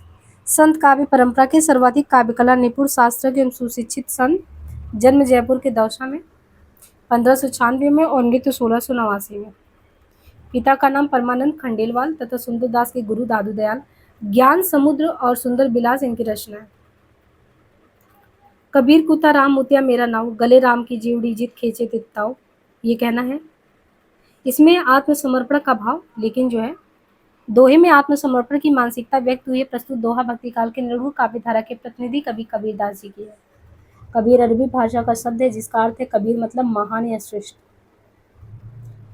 के बिरहिन को मीच दे के आपा दिखलाए, 8 पहर का दांझड़ा मुँह पे सहा न जाए। इसमें है विरह की अतिशयता। कै बिरहिन को मीच दे के आपा दिखलाए, 8 पहर का दांझड़ा मतलब कबीर जी की अगर देखें इसमें उक्ति में प्रेम में विरह की अतिशयता की स्थिति का वर्णन है कि कबीरदास भक्ति काल के संत काव्यधारा के प्रमुख कवि कबीरदास का जन्म 1358 मृत 1518। कबीर की वाणी का संग्रह उनके शिष्य धर्मदास ने बीजक में किया। कबीर जी ने अपने रहस्यवादी और दार्शनिक विचारों की व्याख्या किसमें की है? रहस्यवादी और दार्शनिक वाणियों का संग्रह तो धर्मदास ने किया है बीजक में 1464। बीजक के 3 भाग भी हैं, साखी सबद रामायणी, और रामायणी में कबीर के रहस्यवादी तथा दार्शनिक विचार हैं। तो किसमें है? रामायणी में। रामायणी में जो है कबीर के रहस्यवादी तथा दार्शनिक विचारों को संकलित किया गया। रामायणी में चौपाई छंद है। कबीरदास की भाषा कैसी थी? तो सदुक्कड़ी थी। कबीरदास की भाषा को सदुक्कड़ी, पंचमेल, खिचड़ी नामों से जाना गया है। कबीरदास ने पूरे देश का भ्रमण किया और उन्हें औपचारिक शिक्षा नहीं पाई। देश के अलग अलग भागों की भाषा कबीरदास के यहाँ आकर मिश्रित हो गई। हजारी प्रसाद द्विवेदी कबीरदास को भाषा का डिक्टेटर कहते हैं। पाहन पूजे हरि मिले तो मैं पूजू पहाड़, ये किसकी पंक्ति है? कबीर की। पाहन पूजे हरि मिले तो मैं पूजू पहाड़। डॉक्टर बच्चन सिंह ने लिखा हिंदी भक्ति काव्य का प्रथम क्रांतिकारी पुरस्कारकर्ता कौन है? कबीर है। पुरस्कारकर्ता कौन है? बच्चन सिंह ने लिखा है। कबीर की वाणी का संग्रह सन 1464 में उनके शिष्य धर्मदास बीजक में किए हैं। कौन निर्गुण भक्ति धारा का कवि इनमें नहीं है? तो मीरा नहीं है। मीराबाई निर्गुण भक्ति काव्य धारा की कवित्री नहीं थी। मीराबाई सगुण भक्ति काव्य धारा की कृष्ण भक्ति शाखा की प्रमुख कवित्री थी। मीराबाई ने श्री कृष्ण की उपासना प्रीतम या पति के रूप में की। मीराबाई की भाषा राजस्थानी मिश्रित ब्रज भाषा है। जायसी भक्ति काल की निर्गुण काव्य धारा की सूफी प्रेम मार्गी शाखा के प्रमुख कवि। इनकी प्रसिद्ध रचना है पद्मावत। गुरु नानक देव और कबीर निर्गुण काव्य धारा संत काव्य के प्रसिद्ध कवि हैं। कौन सिख संप्रदाय के प्रवर्तक है? तो गुरु नानक जी हैं। और इनकी रचनाओं में देखें तो जपू जी, आजदी बर, सोहिला, गुरु ग्रंथ साहिब। जपू जी में नानक जी के दर्शन का सार्थक है। निम्न में से मलुकदास की रचना के नाम बताएं तो कौन से इसमें मलुकदास की रचना है?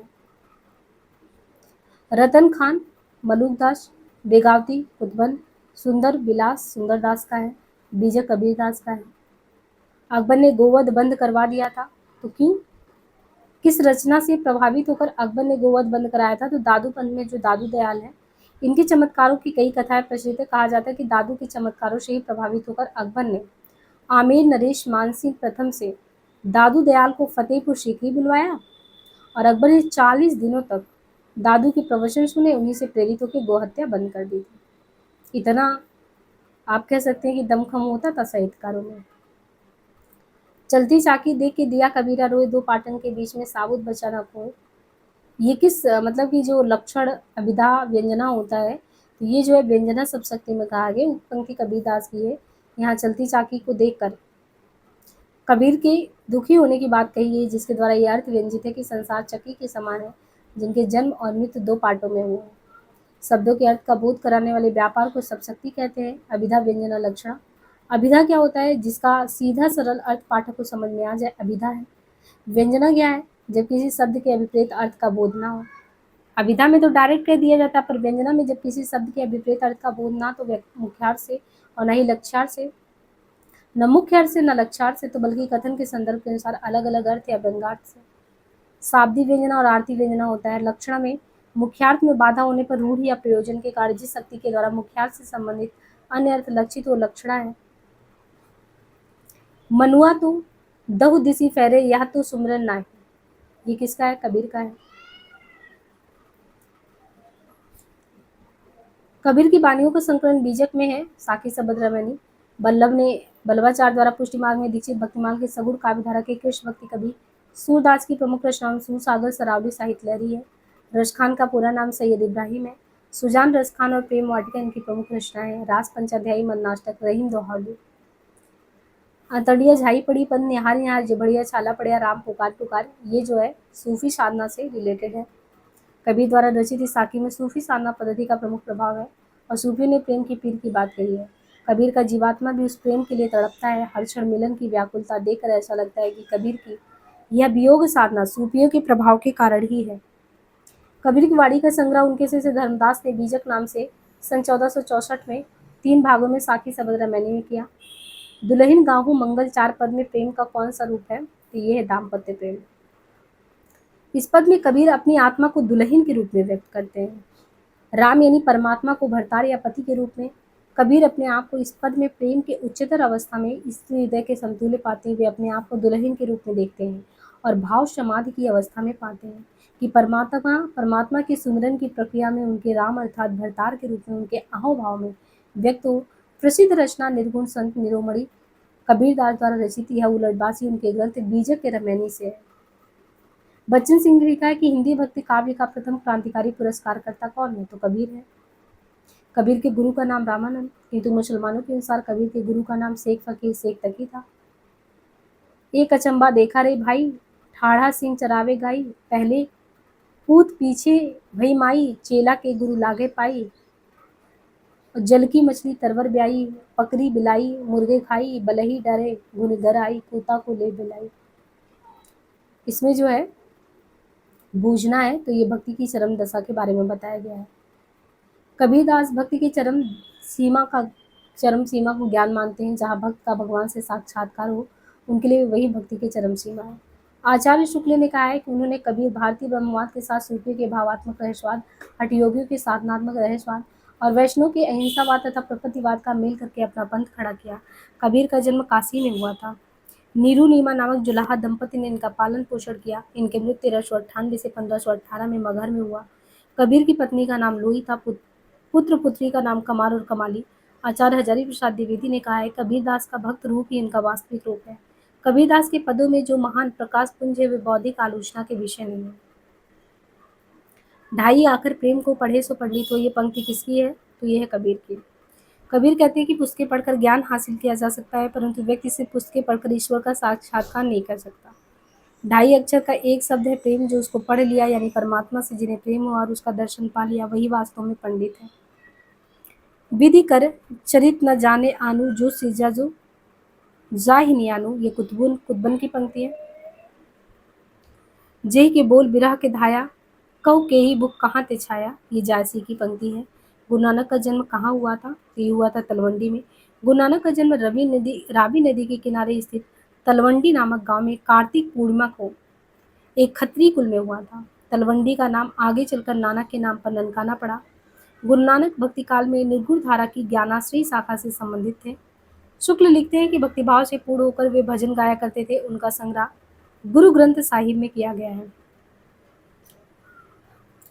विठोबा का भक्त किसे माना जाता है, तो ये माना जाता है नामदेव को।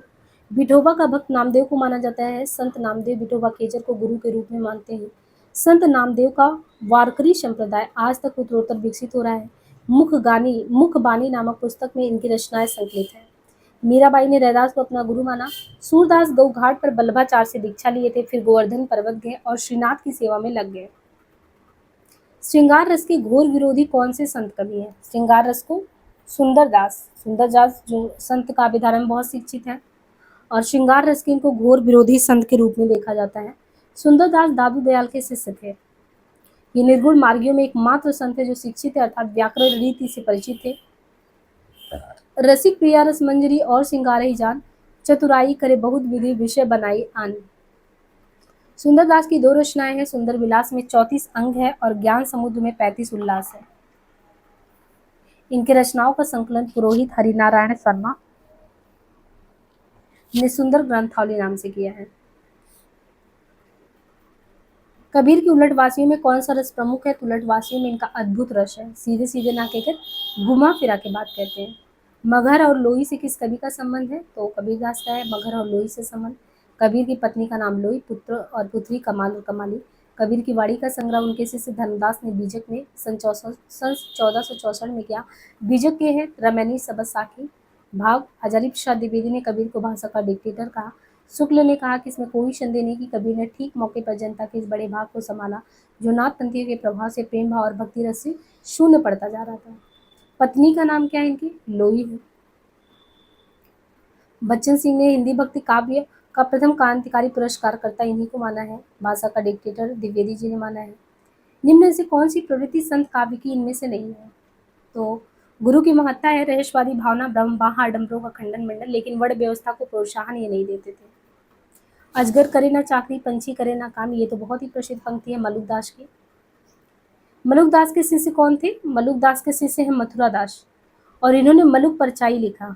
इनके ग्रंथ अवधी और ब्रज में लिखे गए। इनके निम्न ग्रंथ है ज्ञान बोध, रतन खान, भक्तवत छावली, रामावतार लीला। बाकी जपुजी, आसदीबा, नसीहतनामा, खड़ी बोली, सोहिला, ये तो है ही।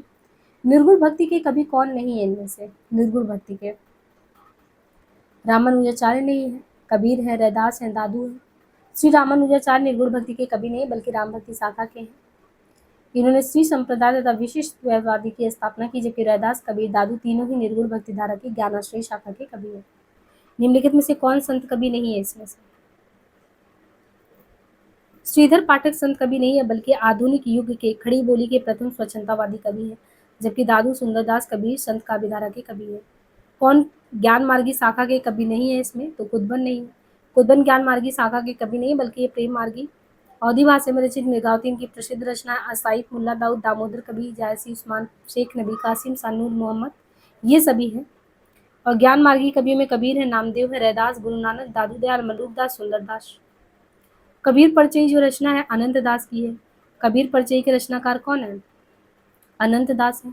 नाभा दास ने भक्तमाल, अष्टयाम, भक्तमाल में 200 कवियों का जीवन वृत्त और उनकी भक्ति की महिमा सूचक बात को 316 छप्पियों में लिखा गया है।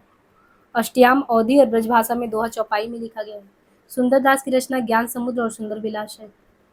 निरंजनी संप्रदाय के प्रवर्तक कौन है? हरिदास है। स्वामी हरिदास ने वृंदावन में निम्बार्क उनके अंतर्गत सखी संप्रदाय, टट्टी संप्रदाय की स्थापना की। अकबर के दरबारी कवि तानसेन स्वामी हरिदास के शिष्य थे। इनके द्वारा रचित ग्रंथ है सिद्धांत के पद, केलीमाल। दोहा चौपाई में लिखित पदों को क्या कहते हैं? तो रमैनी कहते हैं। जो दोहा चौपाई में लिखित पद है उनको रमैनी कहते हैं। कबीरदास के बीजक में साखी, सबद एवं रमैनी नामक 3 कोटि की रचनाएं। साखी दोहा में है, सबद गेय में है, रमैनी दोहा चौपाई में है। दशरथ सुत त्यु लोक बखाना, राम नाम का मरम है आना।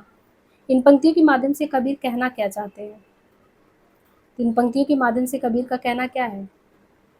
मेरे राम नाम का मर्म कुछ और है, और जो दशरथ पुत्र राम सगुण भक्ति के केंद्र में वो शरीरधारी, उनका कुछ मतलब और है। कबीर के निर्गुण पंथ का आधार भारतीय वेदांत और सूफियों का प्रेम तत्व है। ये किसने कहा था? शुक्ल जी ने कहा था। जो कबीर का निर्गुण पंथ का आधार है वो भारतीय वेदांत और सूफियों का प्रेम तत्व है। ये विचार शुक्ल का है। अपने इतिहास ग्रंथ हिंदी साहित्य के इतिहास में शुक्ल ने ये कहा है। ज्ञान मार्ग की बातें कबीर ने हिंदू साधु सन्यासियों से लिए, जबकि सूफियों के सत्संग से उन्होंने प्रेम तत्व लिया। इनमें से कौन संत कवि नहीं है? इनमें से तो कौन नहीं है? तुलसीदास। तुलसीदास क्योंकि रामाश्रयी शाखा के प्रतिनिधि हैं, और शुक्ल ने भक्ति काल को 4 शाखे में बांटा है। ज्ञानाश्रयी में कौन कौन आते हैं? कबीर है, रैदास है, सुंदरदास है, मलुकदास है, दादू दयाल है, गुरु नानक है, सिंगा है, हरिदास है, निरंजनी है, बाबा लाल। प्रेमाश्रयी में मलिक मोहम्मद जाशी, कुतबन है, मंझन है, नूर मोहम्मद, उस्मान, असाइद, मुल्ला दाऊद, शेख नबी, कासिम शाह। रामाश्रयी में कौन कौन आते हैं? रामाश्रयी शाखा में रंगनाथ मुनि, रामानुजाचार्य, रामानंद, राघवानंद, किल्लदास, अग्रदास, नाभादास, विष्णुदास, गोस्वामी, तुलसीदास, केशवदास। देखिए रामाश्रयी में केशवदास, सेनापति प्राणचंद्र चौहान, इनका भी नाम आता है। बाकी कृष्ण में निम्बार्काचार्य, श्रीभट्ट, वल्लभाचार्य, विठलनाथ, कुंभनदास, सूरदास, परमानंद, कृष्णदास, गोविंद स्वामी, छित स्वामी, चतुर्भुज दास, नंददास, हरिदास, चैतन्य महाप्रभु, हित हरिवंश, मीराबाई, रशखान। सही कार्यक्रम लगाना है इन कवियों का। तो कबीर जो है 1398, सूरदास 1478, जायसी 1492 और तुलसी 1532। तो कबीर है, कबीर के बाद सूरदास। 1398 समय कबीर का है, सूरदास का 1478, फिर जायसी है 92, तुलसी लास्ट में 1532। इनमें से किस मध्यकालीन संत भक्त कवि का राजस्थान से संबंध नहीं है? तो किसका नहीं है? दादू दयाल और मलुकदास का। दादू दयाल जो है ये अहमदाबाद, मलुकदास इलाहाबाद। दादू दयाल का संबंध है अहमदाबाद, मलुकदास का इलाहाबाद से, संत पीपा राजस्थान से, नागरी राजस्थान से। इनमें से किस कवि का संबंध संत काव्य से नहीं है? अग्र का। कबीरदास, रैदास, धन्ना आदि भक्ति काल निर्गुण धारा के ज्ञानाश्रयी शाखा के कवि है, जबकि अग्रदास भक्ति काल के सगुण धारा के राम भक्ति शाखा के कवि है। भाषा पर कबीर का जबरदस्त अधिकार था, वे वाणी के डिक्टेटर थे, कहना है हजारी प्रसाद जी का। किस पंक्ति का संबंध उलटबासी से है? तो सदगुरु मार्यो बाढ़ भरी धरिकरी श्रुति मोट।